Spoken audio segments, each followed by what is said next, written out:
La clase del día de hoy va a versar sobre uno de los elementos esenciales comunes.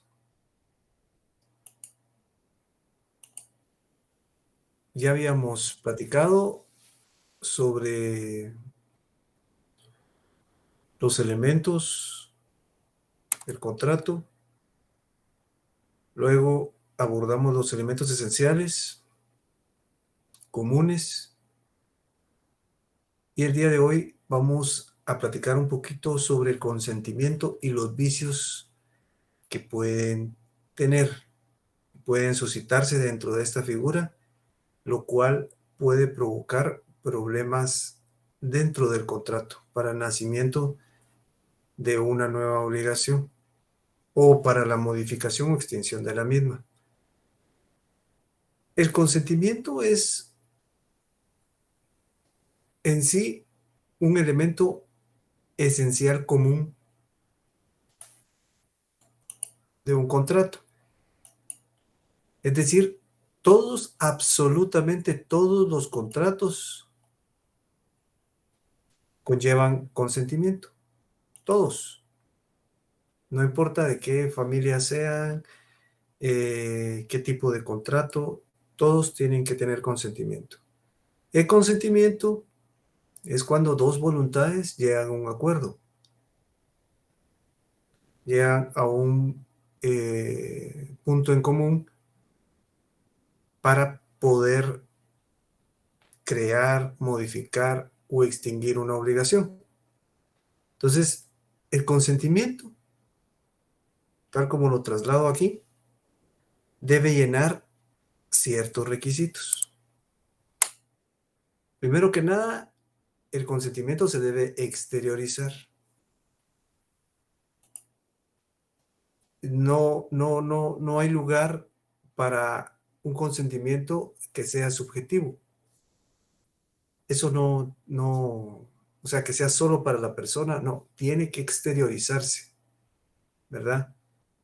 Ya sea de manera verbal o por escrito o tácitamente. Tácitamente es que con los hechos se pueda deducir que se está aceptando o se llegó a un acuerdo. El consentimiento, como les decía, la mayoría de contratos en la actualidad, de conformidad con nuestra legislación civil, para que sean verbales, no la cuantía, es decir, el valor del contrato no debe sobrepasar los 300 quetzales. Por escrito, ese es el más común. Cómo se expresa a través de una firma, a través de consignar el nombre. Entonces ahí se exterioriza el hecho de que ya se llegó a un acuerdo de voluntades y que se va a generar una nueva obligación. O de manera tácita, que los hechos hagan suponer de que el consentimiento se presentó, se suscitó. Esto de los hechos, podemos retrotraernos al ejemplo que dimos en la clase, no sé si fue en la clase pasada o antepasada, del arrendamiento, ¿verdad? De un alquiler en el cual una persona eh, no ha renovado ni ha generado un contrato nuevo. Sin embargo, el contrato continúa funcionando. Es decir, la persona que está alquilando sigue en la casa o en el bien inmueble y sigue, continúa pagando. Y el dueño, quien está otorgando el uso del bien, sigue cobrando y todo continúa. Entonces ahí hay una serie de hechos que hacen pensar que el consentimiento se generó de una manera indubitable, es decir, Ambos consintieron continuar con ese contrato. Entonces, ese es uno de los requisitos que debe de tener el consentimiento, ¿verdad? Se debe exteriorizar. Luego, se tiene que declarar en forma libre y consciente, es decir, no debe estar viciado, no debe estar afectado. El consentimiento es algo muy importante, es algo bien, bien especial, porque es la voluntad, ¿verdad? Entonces la voluntad de las partes no debe de estar viciada. En teoría, no debe de existir algo que lo afecte, ¿verdad? No deben de existir presiones. ¿Por qué? Porque debe de existir una coincidencia entre la voluntad real, lo que yo realmente quiero, y la voluntad declarada, lo que estoy consignando en el contrato. Lo que estoy consignando en el contrato es que quiero adquirir un bien inmueble o quiero vender un bien inmueble. Pero resulta que la voluntad declarada es esa, pero la voluntad real es que me van a quitar mi casa, entonces voy a pasarla a nombre de otro para que el acreedor no proceda. Entonces ese pudiera ser en determinado un vicio o que se haya suscitado un engaño para que yo firmara o que me estén obligando, que exista violencia de por medio. Entonces todo esto produce que no exista una coincidencia entre la voluntad real y la voluntad declarada, ¿verdad? Eso tiene que existir. Esa coincidencia entre lo que estamos declarando y lo que realmente queremos tiene que existir.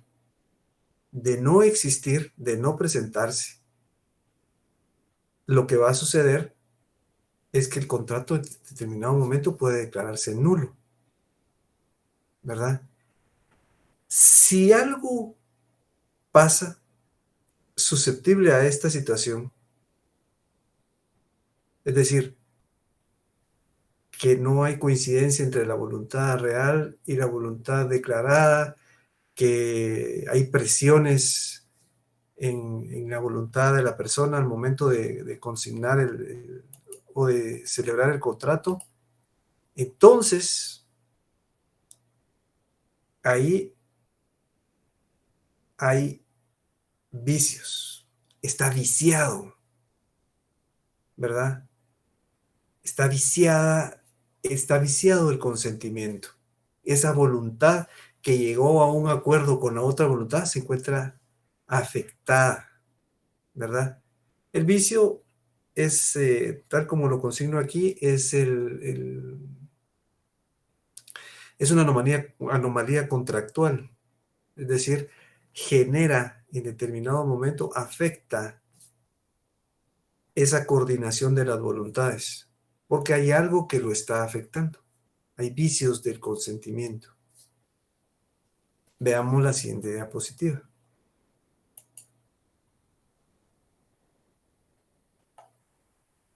¿Cuáles son los vicios del consentimiento?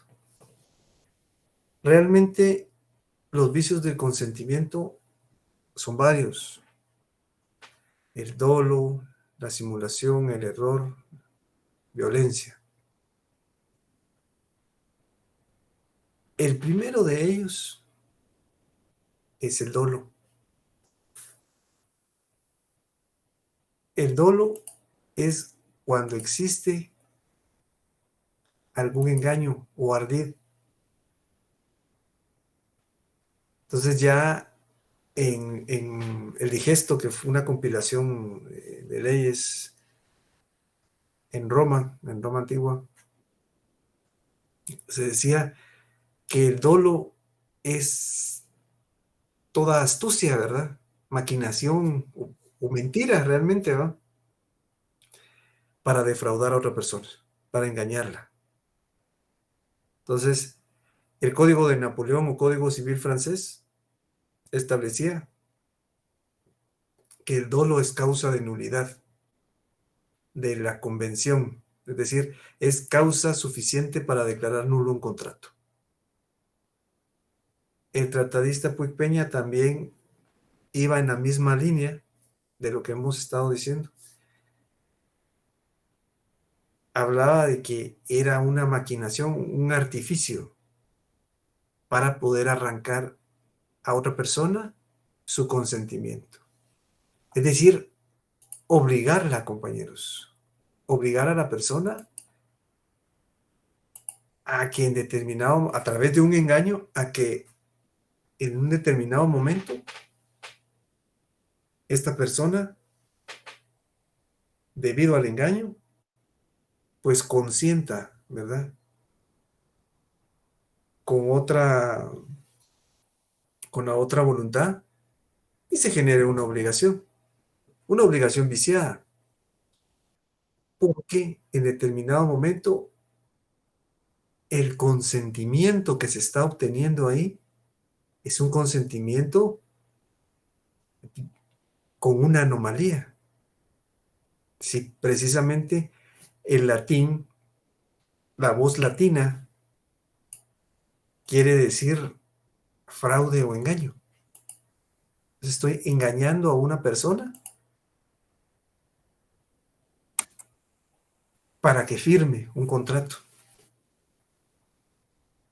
Resulta que yo quiero comprar un local comercial para poner mi oficina, pero a mí me interesan ciertas características en especial, que esté en un lugar bastante público, que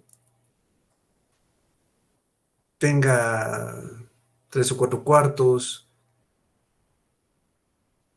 en fin, una serie de cosas, pero en especial que esté en un lugar que sea populoso, ¿verdad? Que haya bastante afluencia de personas. Entonces, el vendedor me dice, mire, fíjese que está en una zona altamente cotizada comercialmente. Y cuando voy a ver, o sea, bueno, realmente se firma el contrato, se muestran las imágenes, pero cuando ya lo veo físicamente, ese lugar puede ser incluso una calle sin salida. No hay, no hay nada que me indique que el lugar era un lugar altamente comercial. Realmente ahí me engañó. Lo que pasa es que está ubicado en tal y tal lugar. No, pero no es lo que yo estaba buscando.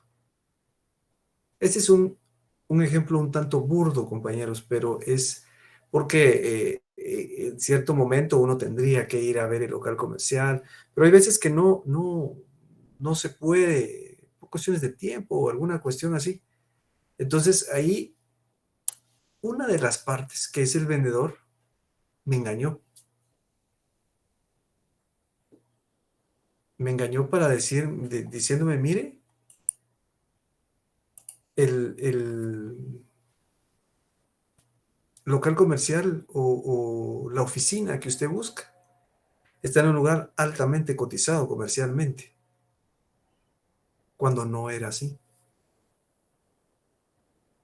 Por la misma situación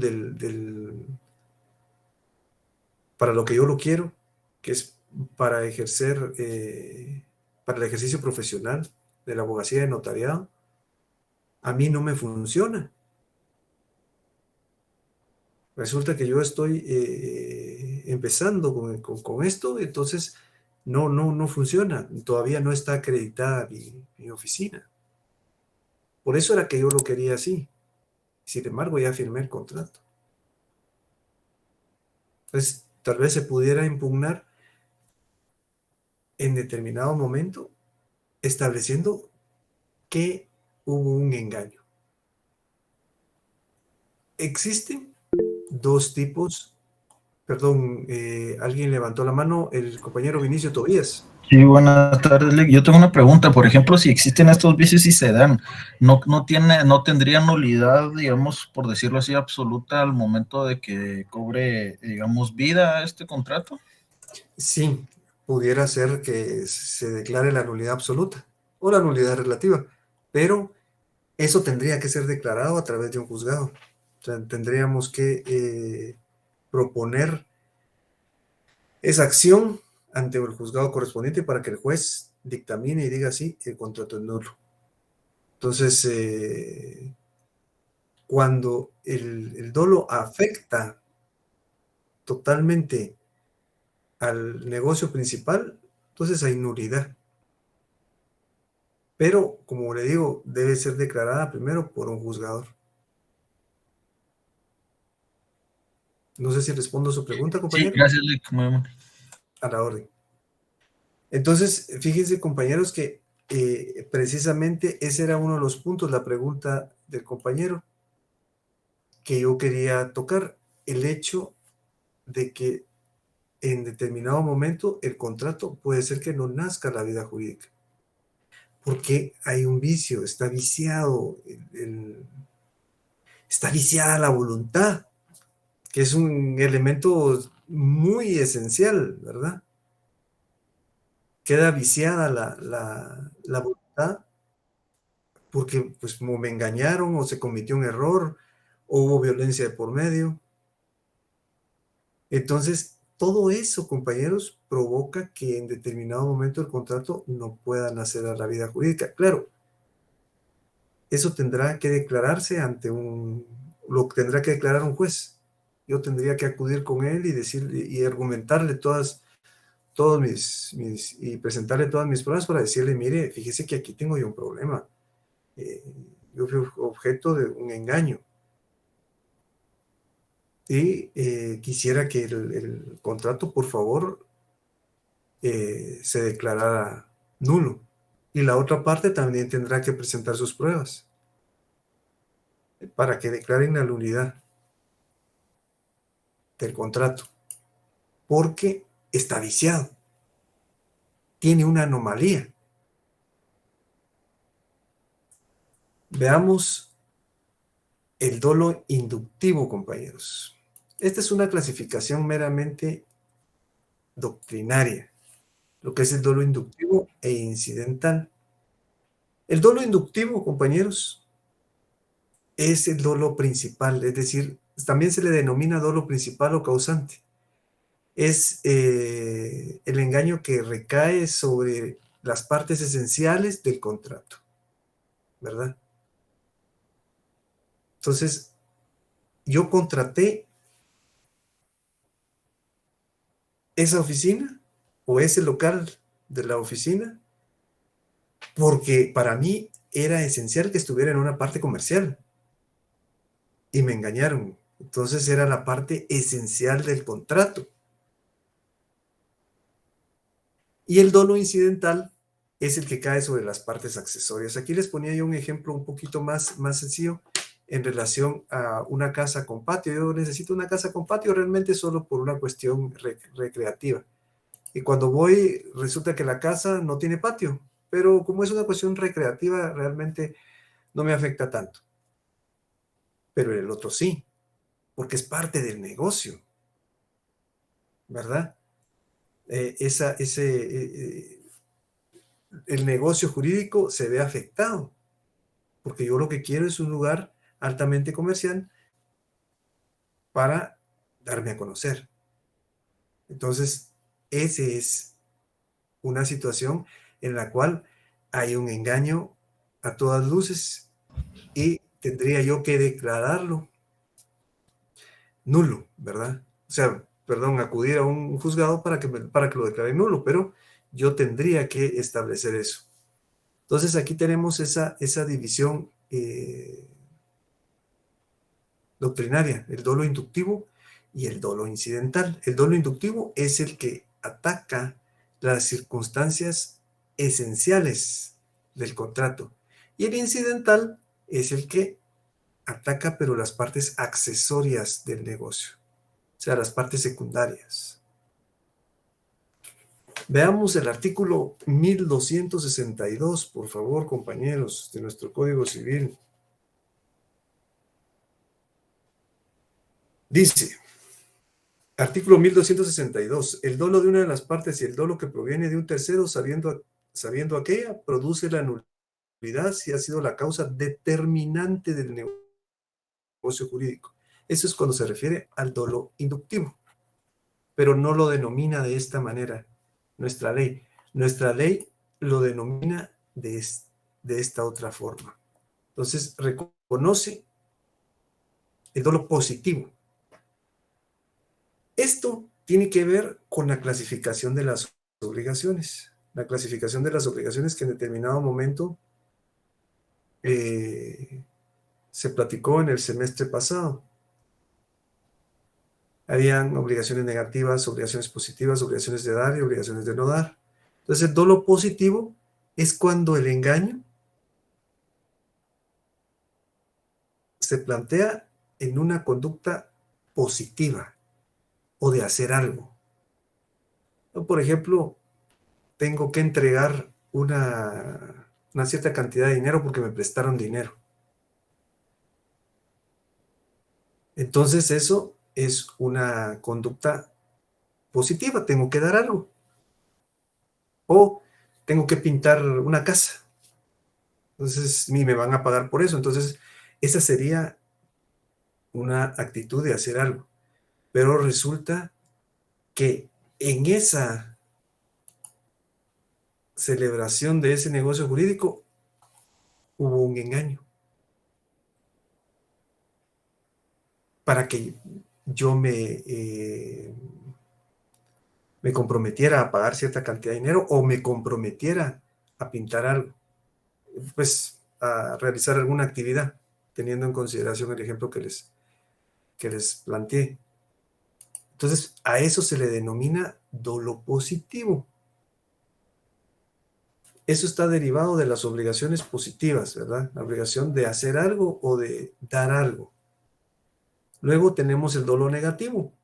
El dolo negativo es cuando recae sobre una obligación negativa, que es una obligación de no hacer algo o de no dar algo. Por eso les traslado aquí, hay una omisión. Por ejemplo, yo tengo un negocio de implementos deportivos, pero en eso viene otra empresa más grande y me dice, bueno, le voy a comprar su empresa, ¿verdad? Su negocio.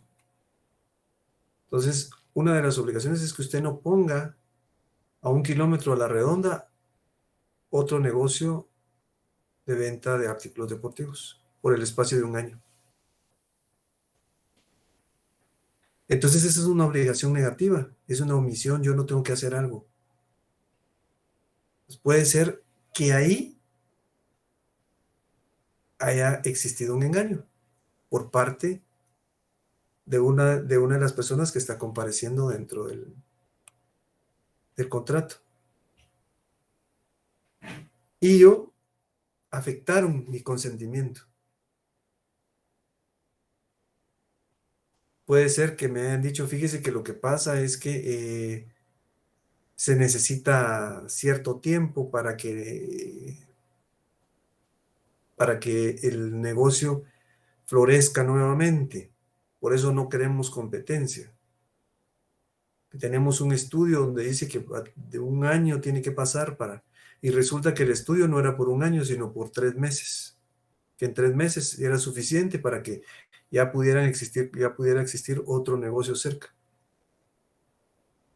Entonces, existe un engaño para mi persona porque ya incurre en una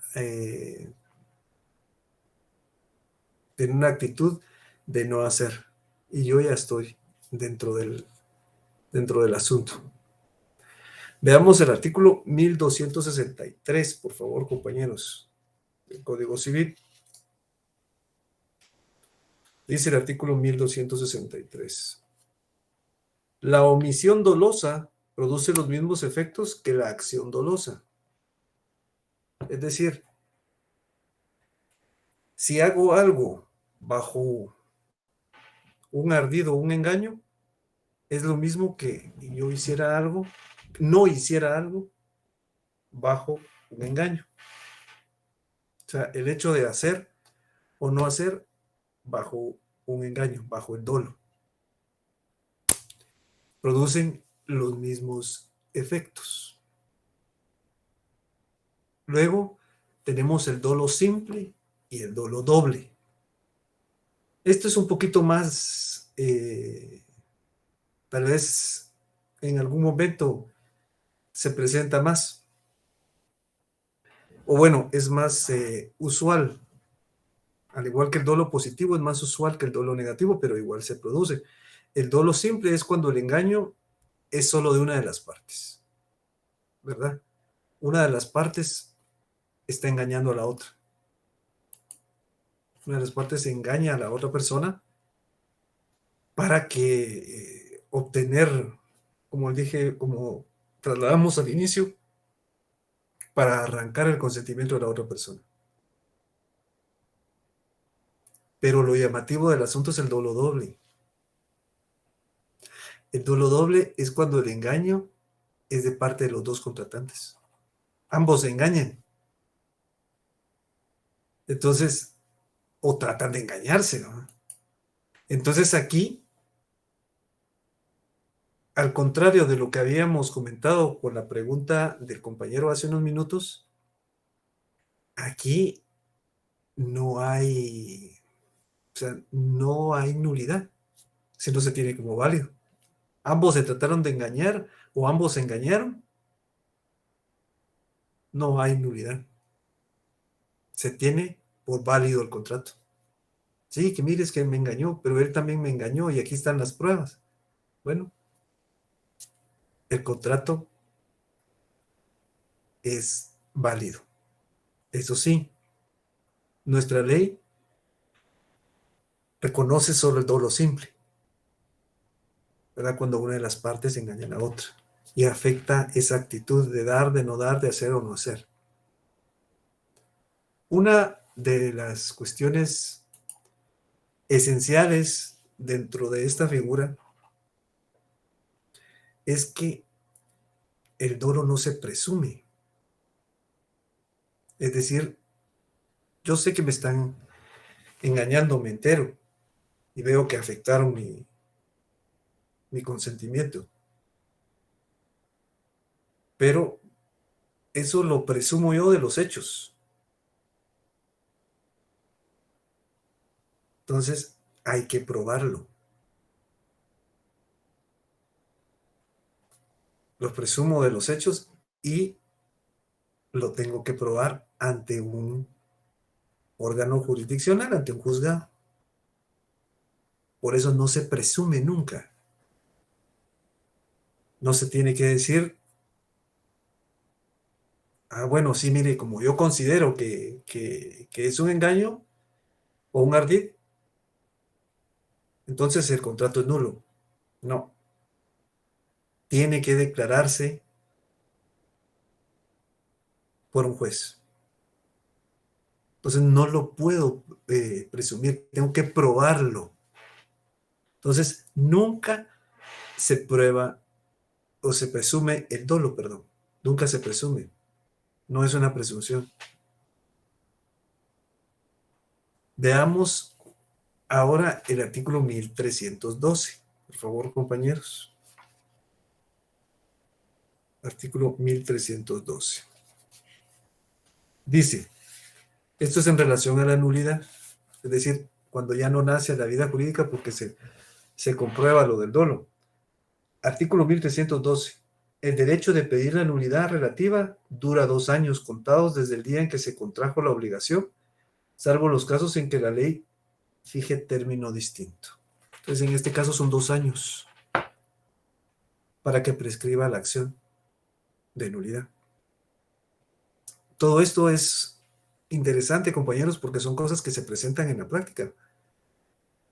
Es por eso que yo les comentaba en anteriores clases lo de la buena fe. Precisamente por eso es que debe estar por escrito el contrato. Es un criterio muy personal, que a pesar de que la ley permite que hasta 300 quetzales de cuantía pueda ser oral el contrato verbal, lo interesante de esto es mejor hacerlo por escrito, precisamente por este tipo de situaciones, ¿verdad? Vicios que puedan presentarse, y como hay que probarlo, ¿verdad? No hay presunción ahí. Entonces, veamos ahora la siguiente diapositiva. Tenemos ahora la violencia. Ya tuvimos el engaño, ahora existe otro, que es la violencia. La violencia es toda aquella presión que se ejerce, ¿verdad? Para afectar el ánimo de una persona, y siempre para afectarla en el sentido de que podamos obtener su consentimiento, es decir, obligarla a contratar. Esta violencia, esta presión, esta afección puede ser física o puede ser moral. Veamos el artículo 1266 de nuestro Código Civil, por favor, compañeros.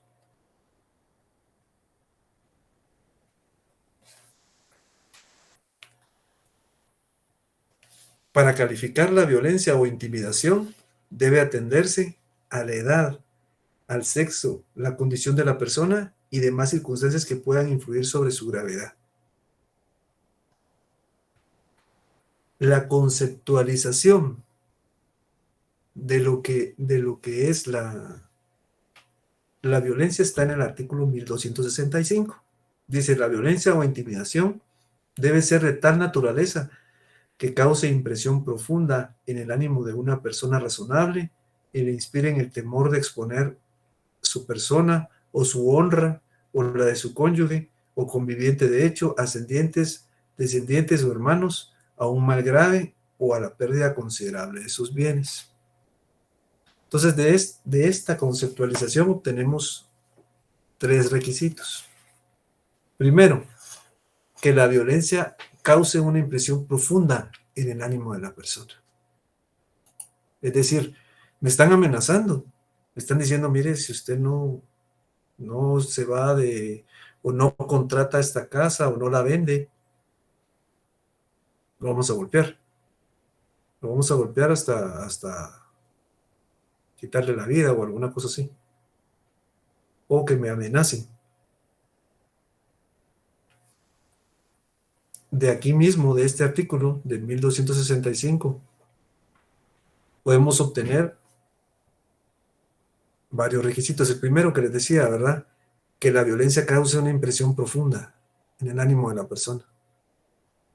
Segundo, que esa violencia vaya dirigida contra la persona contratante, es decir, contra alguna de las personas que contrató o que está compareciendo dentro del contrato, contra su honra o la honra de su cónyuge, ascendientes o descendientes. Es decir, como que lo estuvieran extorsionando, ¿verdad? Para que incurra en algún tipo de contratación. Entonces ese es un problema. Y tercero, es necesario que esa violencia se trate de un mal grave o un mal inminente. Pero si me van a decir, mire, vamos a quitar la vida o lo vamos a golpear, si usted no celebra el contrato, eso es un mal inminente, ¿verdad? Un mal grave. Entonces, ¿cómo califica el juez? Porque lo que pasa es que este tipo de vicios, cuando se logran visualizar, al igual que el dolo, hay que plantearlos ante un órgano jurisdiccional, ante un juzgado, ante un juez, para que sea el juez el que con base en las pruebas pueda establecer si es o no violencia y si es objeto en determinado momento de declarar nulo el presente contrato, ¿verdad? Entonces, eso es lo referente a la violencia. ¿Cómo lo califica el juez? Que ya le dimos lectura en el artículo 1266, pero el juez, con las pruebas que se estén presentando, entonces el juez, para calificarlo, va a decir que tiene que atenderse a la edad, al sexo, la condición de la persona y demás circunstancias que puedan influir sobre su gravedad, ¿verdad? Él tendrá su propio criterio pero con base en esto que establece la ley, él puede establecer lo que es, si es violencia, lo que se está presentando. Veamos la siguiente diapositiva, compañeros. El error. Este es un vicio un poquito más particular, más peculiar, porque los otros uno es por una intimidación, ¿verdad? El otro es por un engaño, pero este no. Este es porque se desconoce algo hay un equívoco, ¿verdad? De una persona o de un acto. O sea, voy a celebrar el contrato, pero me equivoco. Entonces, quiere decir que hay en determinado momento eh, una equivocación por parte de uno de los contratantes. Y eso hace que se obtenga el consentimiento. Veamos el error sustancial. El error sustancial es cuando el error se da en las circunstancias esenciales objetivas de un contrato.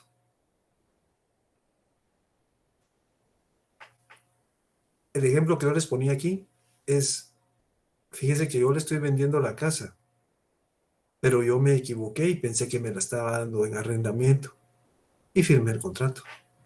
Me equivoqué. Y aunque uno pudiera pensar que no es así, que la diferencia entre los contratos es bastante fuerte, es algo que sí se presenta, compañeros. Hay contratos de arrendamiento sumamente alambicados, ¿verdad? Que traen una serie de circunstancias un poco complicadas. Entonces, en determinado momento, sí se presenta esta situación. Se da esta situación. Bueno, claro, puede ser otra situación, ¿verdad? Puede ser la confusión de otros contratos con mayor similitud. Pensaba yo que era un contrato de promesa de venta y realmente era una compraventa, por ponerles un ejemplo. Entonces eso es esencial, porque es la naturaleza del contrato la que es objeto de confusión. Entonces eso es lo que afecta, ese es un error sustancial porque es lo que afecta la esencia del contrato. Ahora vemos el error accidental. El error accidental es el que cae sobre las cuestiones secundarias del contrato. Vemos que no es la esencia en sí, porque el hecho de que confundamos, por ejemplo, un contrato de arrendamiento con un contrato de compraventa, sí es algo bien complicado, porque nos están trasladando el dominio, cuando realmente lo que se estaba dando era solo el traslado del uso. Mire, yo le voy a alquilar, no le estoy vendiendo. Pero en este caso, aquí les ponía yo un ejemplo. La verdad, yo contrato a un pintor famoso, pero que si para que elabore un cuadro. Pero que si resulta que era un homónimo y el que llega no es el pintor famoso, sino es una persona, es un novato, ¿verdad? Una persona que no carece de las calidades de la persona a la que yo contraté. Entonces, ahí, bueno, veamos qué tal queda la pintura. Pero no es un error esencial, no es como, por ejemplo, confundir un contrato con otro, ¿verdad? O mire, yo pensé que me iba a vender el carro y me está vendiendo la casa.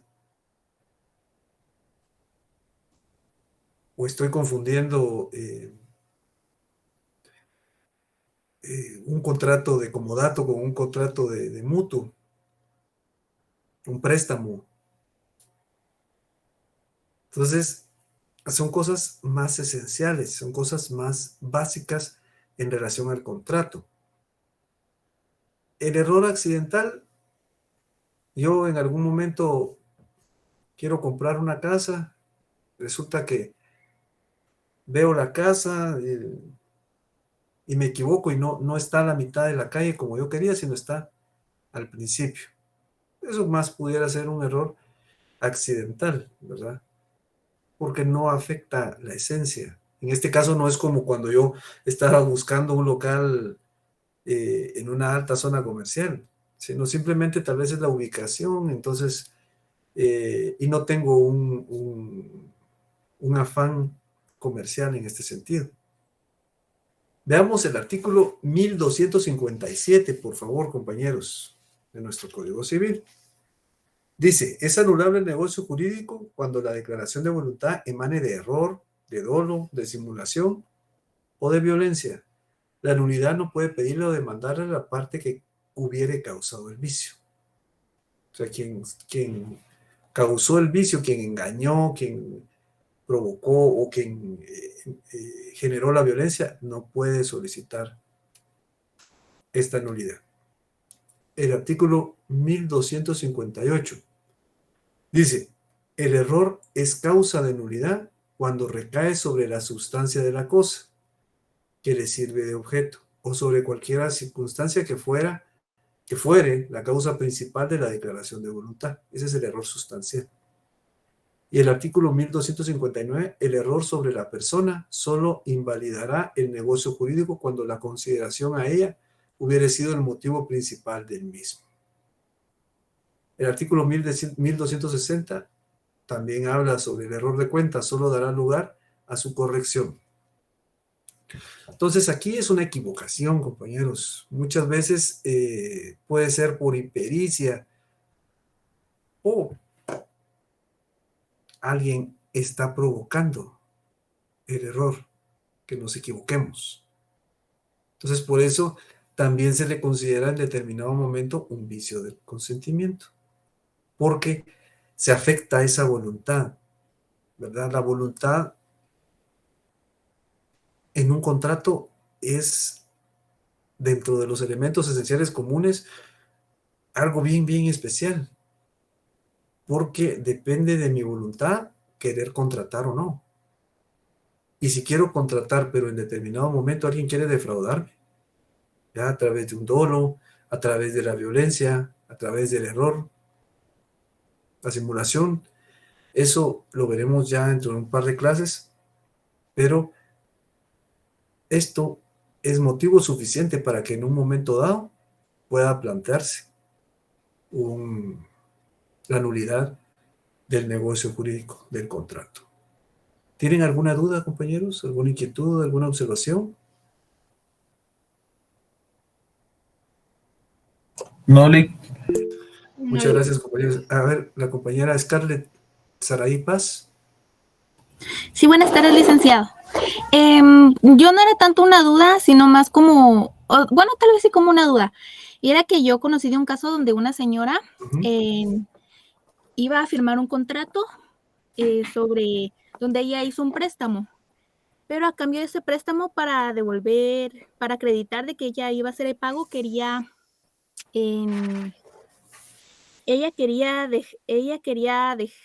dejar como las escrituras de una propiedad que ella tenía. Ujú. Pero en el contrato que a ella le dieron para firmar, no era un contrato de un crédito, sino que era un contrato de una compraventa, para que ella en sí vendiera la casa.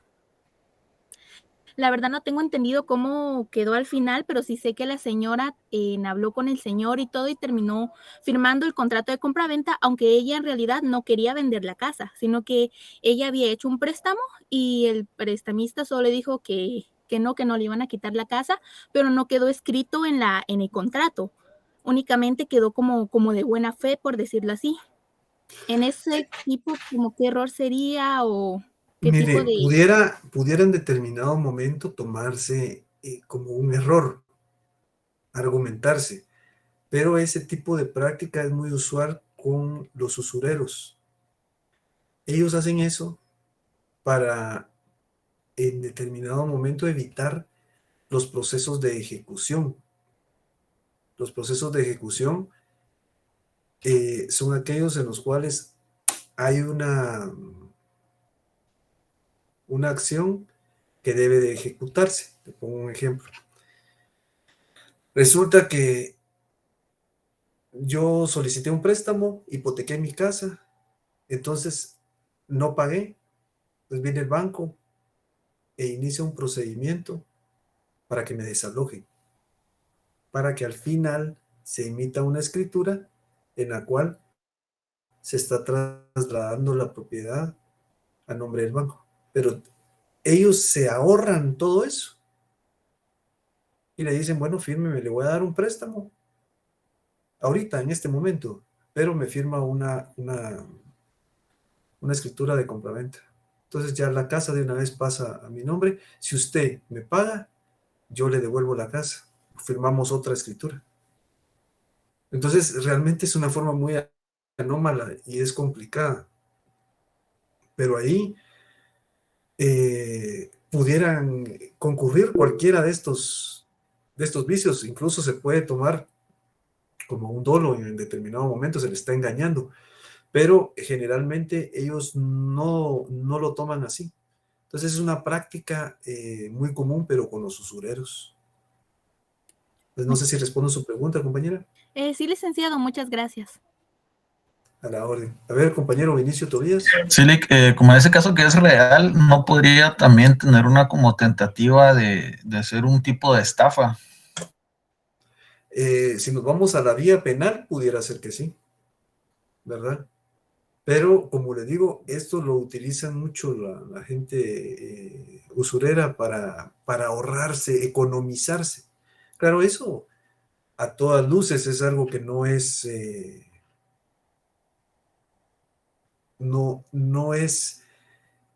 ético, porque legal le están diciendo, bueno, mire, fírmeme este contrato, pero ahí hay una coacción. Pudiera ser cualquiera de estos tres vicios y argumentarse eso después. El problema es que es una práctica que se ha generalizado precisamente en la usura. No sé si respondo su pregunta, compañero. Sí, muchas gracias. Muy bien, compañeros. Miren, les quería comentar, ya hay fecha para el examen. El examen es el 30 de agosto y los exámenes parciales comienzan el 22. O sea, tendríamos esta semana y la otra de clases. Entonces, yo la semana entrante les voy a entregar el primer laboratorio, compañeros, que es un resumen en preguntas de todo lo que hemos visto hasta el último día de la semana entrante. Entonces ya con eso ustedes pueden contestar el cuestionario y ya se preparan para el examen parcial, junto con las diapositivas que se les han ido entregando y las clases que se han subido y también el libro que está subido ahí en Classroom. Entonces, compañeros, yo hasta aquí dejaría la clase del día de hoy. Me preguntan qué plataforma se va a utilizar para la evaluación. Se va a utilizar Classroom, porque esa fue la que nos proporcionó la universidad, la facultad. Entonces, compañeros, que pasen ustedes una feliz noche. Dios me los bendiga. Nos vemos el día jueves Pues también por esta ya. misma vía. Gracias, Gracias, licenciado. licenciado. Feliz noche. Gracias, licenciado. Compañeros,